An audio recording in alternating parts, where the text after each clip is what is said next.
Treasury turns screws on errant Govt departments herald. Top stories: Mr. Guvamatanga. All ministries, government departments and agencies have been given up to September 2 to submit due diligence reports on all contracts that were submitted as of July 31, but whose payments were suspended after it had been noted that the pricing models were based on parallel market rates. The reports should also include existing procurement contracts and should be in line with the directive that was issued on August 4 suspending payments to contractors.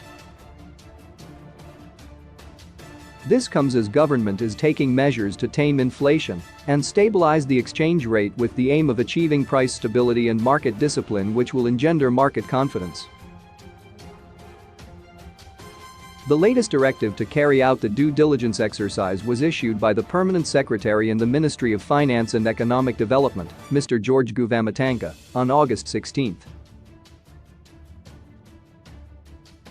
Ministries' internal audit departments shall carry out a due diligence review exercise on all running and future contracts, with special focus on pricing to all payment runs submitted to Treasury as of July 31, 2022, and were suspended for funding, he said.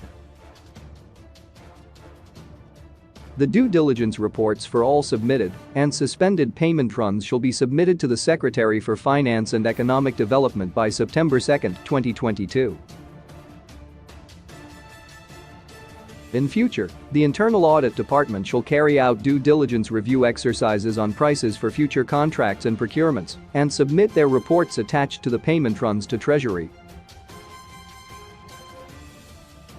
Internal audit heads shall appoint internal auditors responsible for carrying out due diligence review exercises, who will not audit procurements and contracts, as this will be self-review.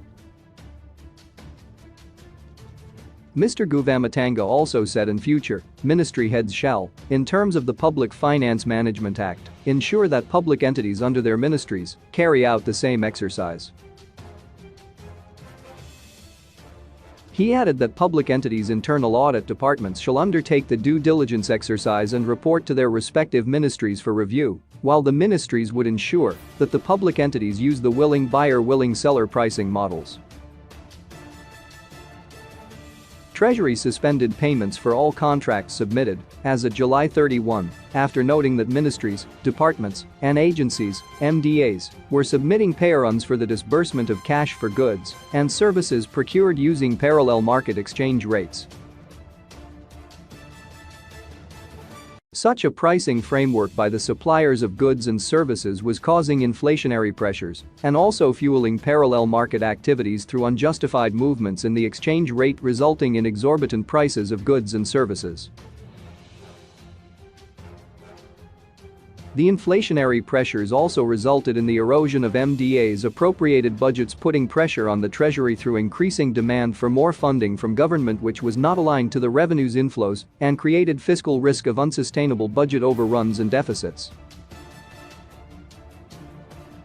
Therefore, in line with the Public Finance Management Act, the MDAs were also directed to rationalize their payment requests and operate within the confines of the willing buyer willing seller foreign exchange rate.